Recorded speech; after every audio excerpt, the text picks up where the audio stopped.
Part 3. The price of the reward. The house did not breathe anymore. It held its breath. The family stood frozen in the hallway, staring at the door that had swallowed Matteo. The silence felt thick, heavy, as if sound itself had been afraid to move. Even the walls seemed to lean inward, listening.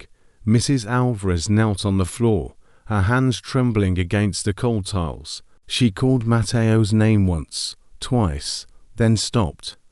Somewhere deep inside her, she knew the answer would never come. The silver eye lock blinked slowly, patiently. Mr. Alvarez stepped in front of his family, his body shaking not with fear alone, but with anger sharp enough to hurt. "Give him back," he said, his voice cracking. "That was my son," Mr. Nightmare sighed. Almost kindly. "I did not take him," the voice replied. He stepped forward on his own. The door creaked softly, like it was amused. New shapes moved beneath its surface now. Faces drifted through the wood, stretching and fading, some young, some old, all silent.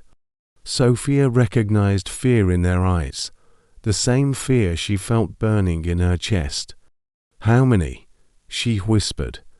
"How many people are in there?" The lock's eye turned toward her. "As many as wanted more," Mr. Nightmare said. "As many as believed reward came without cost." The hallway grew colder. Frost crawled along the walls like pale veins. Tomas whimpered, hiding his face in his mother's sweater. "I can still give," Mr. Nightmare continued. "One more may enter. One more wish." The words sank into the room at poison. For a moment, temptation returned. Mrs. Alvarez imagined reaching inside and pulling Matteo back. Mr. Alvarez imagined trading himself instead. Sophia imagined fixing everything. The door sensed it. It trembled with excitement. Then Mrs. Alvarez stood. "No," she said quietly. The word felt small but strong. "No more." The shadows under the door recoiled. Hissing softly, the eye lock narrowed. "You misunderstand," Mr. Nightmare replied. "This is how the world works. Someone always pays."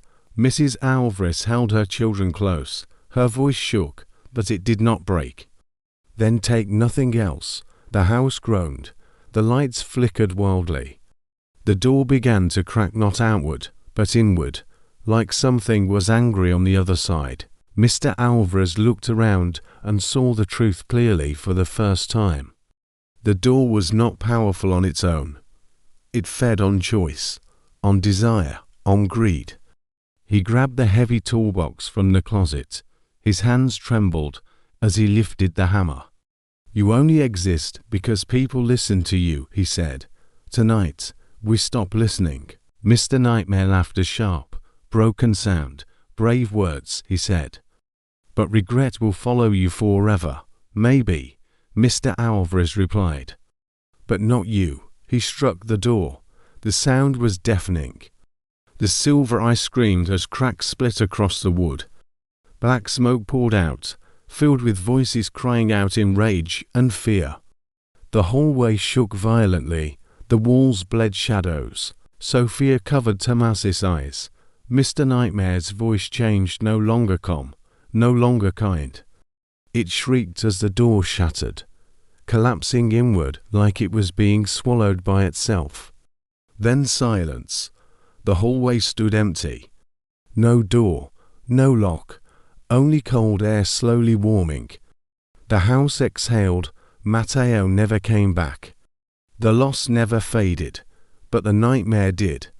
Years passed. The family moved away. They spoke of Matteo often not with guilt, but with honesty. They learned to listen to fear when it warned them. They learned that love must always speak louder than desire. And they learned the final lessons Mr. Nightmare wanted them to learn. Not every door should be opened. Not every promise deserves belief. Greed blinds the eyes before it steals the heart. Fear is not weakness, it is wisdom. And sometimes, the bravest choice is not stepping forward, but stepping back and refusing the reward that costs too much. The end. Thank you for watching.